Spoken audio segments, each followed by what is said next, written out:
It starts with a sound. The crinkle of plastic. Then, the rip. And then, the reveal. A pile of polyester clothing so massive it covers the entire floor of a bedroom. This is the Shein haul. It is a ritual performed by thousands of young women on TikTok and YouTube every single day.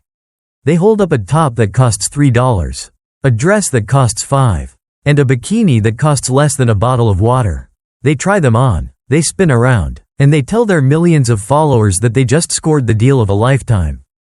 But this is not just a trend. This is a cultural shift.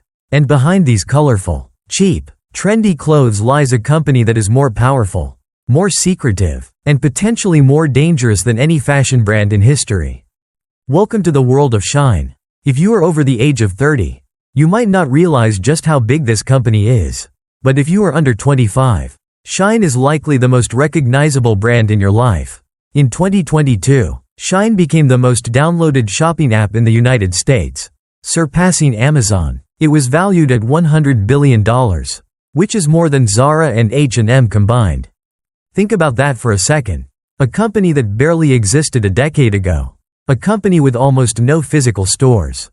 A company that nobody really knows who runs. Is now worth more than the titans of the fashion industry combined. How did this happen? How did a mysterious Chinese company conquer the closets of American teenagers so quickly? The answer is not just about cheap labor. It is about data. It is about psychology. And it is about the invention of a terrifying new business model called ultra-fast fashion. To understand the rise of Shein, we have to understand the death of the mall. For decades, if you wanted to be trendy, you went to the mall. You went to Forever 21. You went to H&M or you went to Zara. These companies invented the concept of fast fashion. They would look at what was on the runways in Paris or Milan, copy the designs, and get them into stores in a few weeks. It was fast, but it was still human. Designers had to draw sketches. Buyers had to make decisions. And factories had to retool. Shein looked at that model and realized it was too slow. In the age of the internet, a trend does not last for weeks. It lasts for days. Sometimes, it lasts for hours. A specific dress might go viral on TikTok on Tuesday morning. And by Wednesday night, it is already old news. Zara could not keep up with that. But Shein could. Shein is not really a fashion company. It is a technology company disguised as a retailer. They built a sophisticated algorithm that scours the internet in real time. It scrapes data from social media, from Google searches, and from competitor websites. It sees exactly what people are looking at, what they are liking, and what they are sharing. Let's say a celebrity wears a specific green vintage corset. Within minutes, Shein's software identifies that the color green and the keyword corset are trending.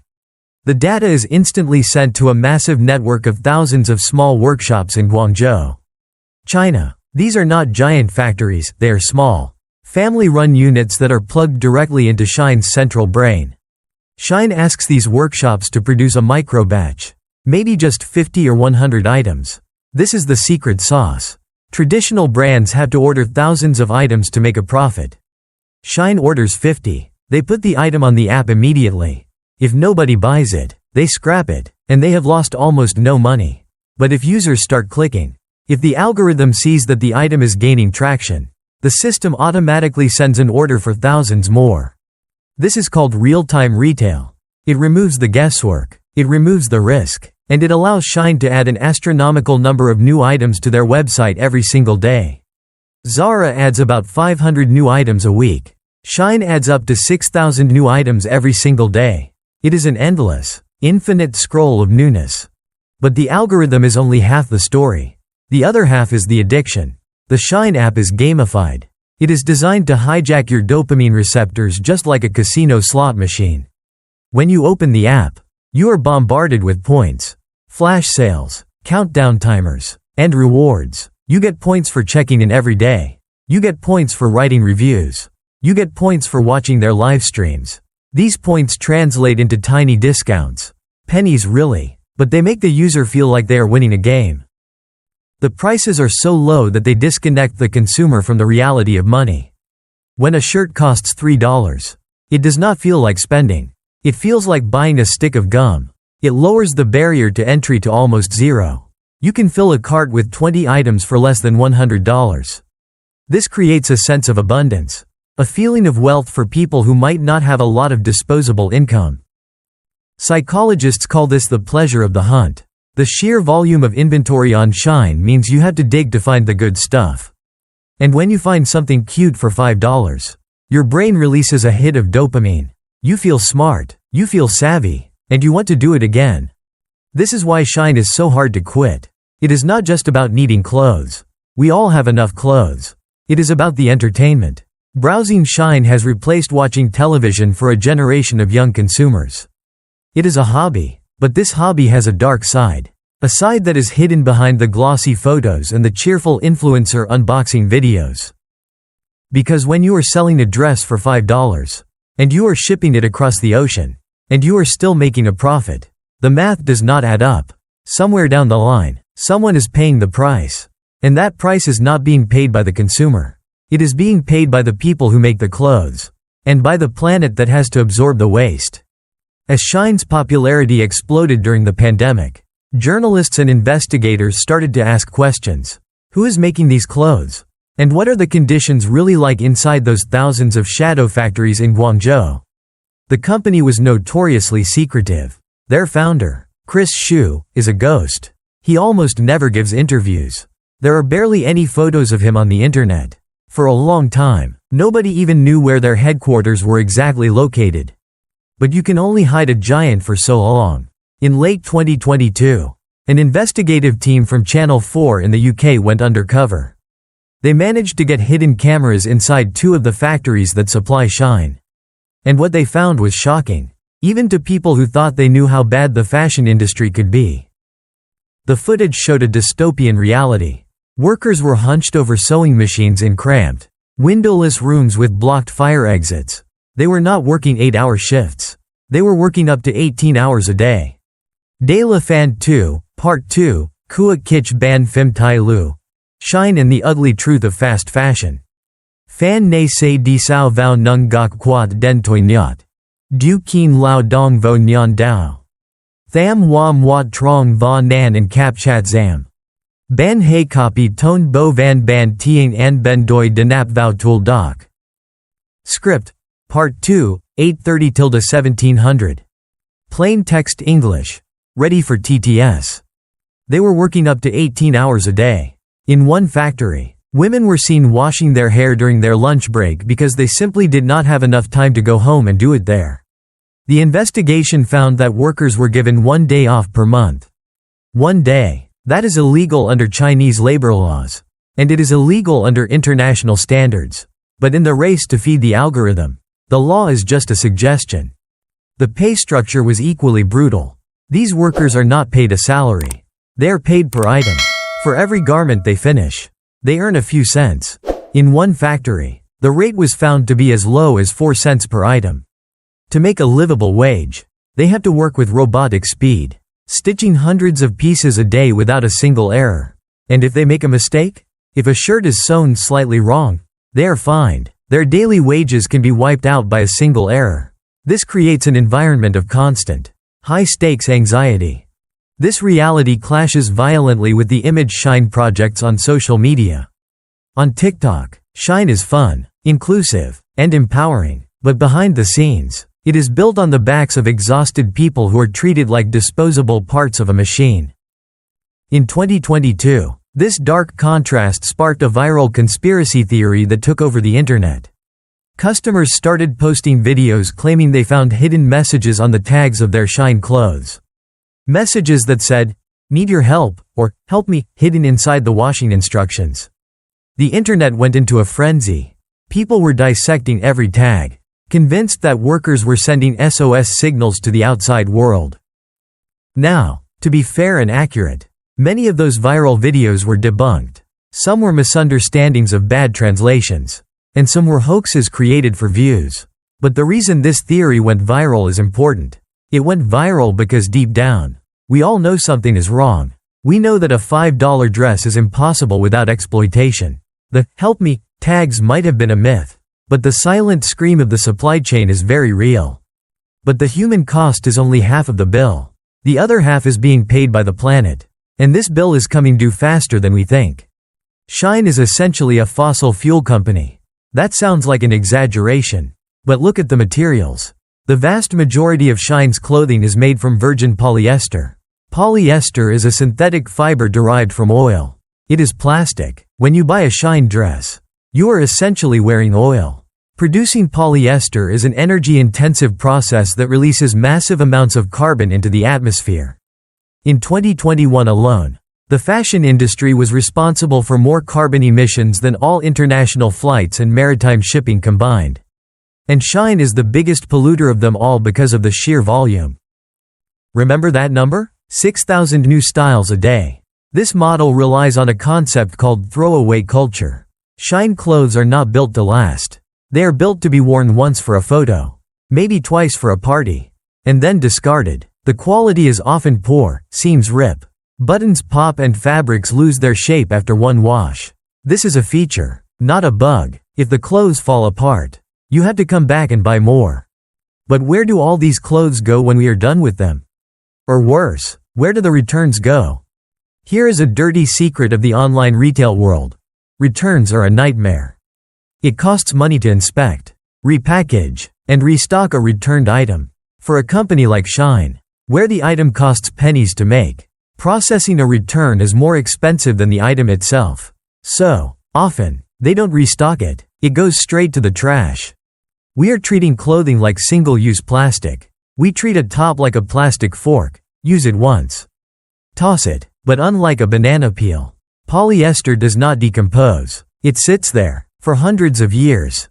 Travel to the Atacama Desert in Chile, one of the driest places on Earth. There, you will find a surreal and horrifying sight. Massive dunes, mountains really, rising out of the desert floor. But they are not made of sand.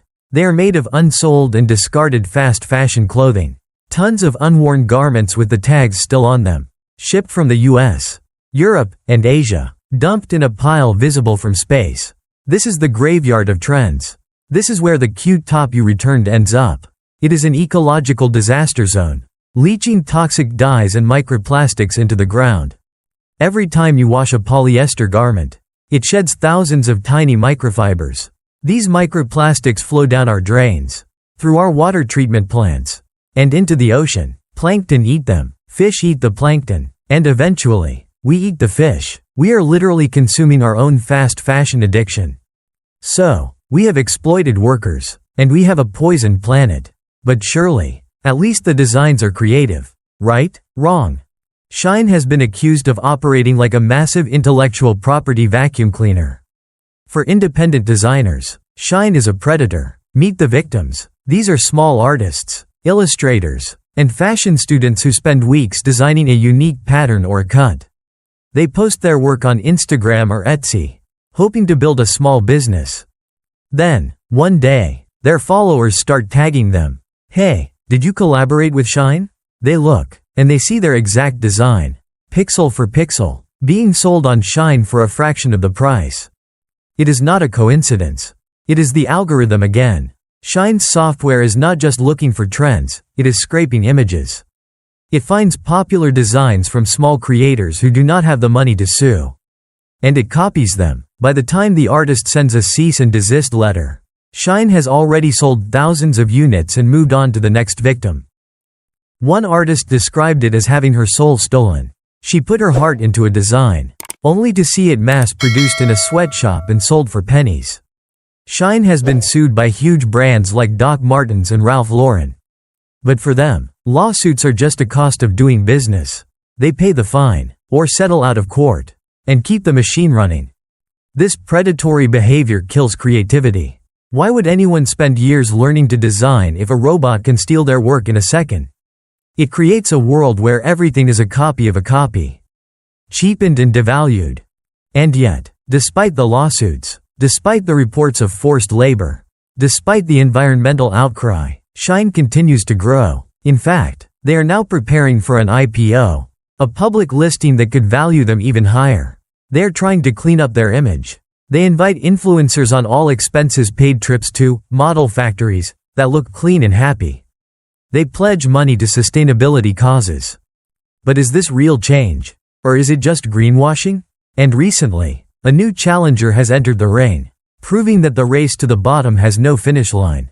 If you thought Shein was cheap, wait until you meet the app that is trying to kill them. Enter Temu. If you have been on the internet in the last year, you have seen their ads. Shop like a billionaire. That is their slogan. It is a brilliant, twisted piece of marketing. It implies that being rich isn't about buying high-quality things. It is about buying an infinite amount of cheap things.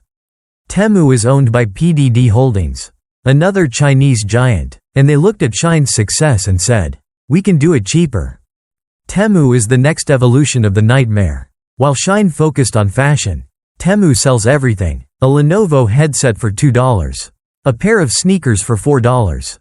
They are aggressively undercutting Shein, engaging in a price war that is driving costs down to levels that defy logic. This is the race to the bottom. In a race to the bottom, the only way to win is to cut corners that haven't been cut yet. It means squeezing workers harder. It means using even cheaper, more toxic materials. It means ignoring safety regulations entirely. We are entering an era where the value of a physical object has been reduced to zero. We are buying things just for the momentary dopamine hit of opening the package, only to throw them away a week later. This brings us to the uncomfortable truth. The truth that is harder to swallow than any factory footage. Shein and Temu are not the only villains here. They are simply a mirror. They are a reflection of us. They exist because we demand them. They exist because we have been trained to value quantity over quality. We have been conditioned to believe that we cannot wear the same outfit twice on Instagram. We have been convinced that buying a new dress for every brunch, every date, and every vacation is a human right. Defenders of Shein often argue that they provide affordable clothing for low-income people. And to an extent, that is true. Being poor is expensive, and having access to affordable clothes is important. But look at the data. The average Shein shopper is not buying 3 items a year out of necessity. They're buying 50 items a year out of boredom. The Shein haul videos are not about survival, they are about excess. They are about gluttony. We are consuming the planet to feed our insecurity. We are trading the clean water of future generations for a polyester crop top that we will wear once. So, is there a solution? Can Shein be stopped? Governments are trying. The European Union is drafting laws to force companies to be transparent about their supply chains and to pay for the waste they create. In the US, there are calls to close the de minimis loophole, a trade law that allows Shein to ship millions of packages duty-free because each package is valued under $800. Closing this loophole would instantly make Shein more expensive and slow down their shipping. But regulations move at the speed of bureaucracy. While Shein moves at the speed of the internet, the real power lies with the consumer. It lies with you. It requires a deprogramming of our brains. We have to unlearn the habit of impulse buying. We have to realize that the price tag on a $5 dress is a lie. The real cost is hidden in the smog over Guangzhou, in the dyed rivers of Bangladesh, and in the mountains of trash in Chile. We need to embrace slow fashion. It means buying less, but buying better. It means wearing your clothes until they wear out. It means learning to mend a button instead of throwing the shirt away. It means being proud of repeating an outfit, because it shows you actually have a personal style, rather than just being a clone of the algorithm. Shein is a technological marvel. It is a logistical masterpiece. But it is a moral failure. It represents the worst impulses of capitalism run amok. It proves that just because we can do something, just because we can make a shirt for pennies and ship it halfway around the world in 2 days, does not mean we should.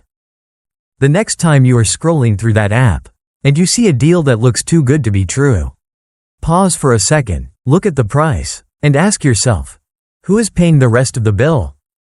Because in the end, cheap fashion is costing us everything.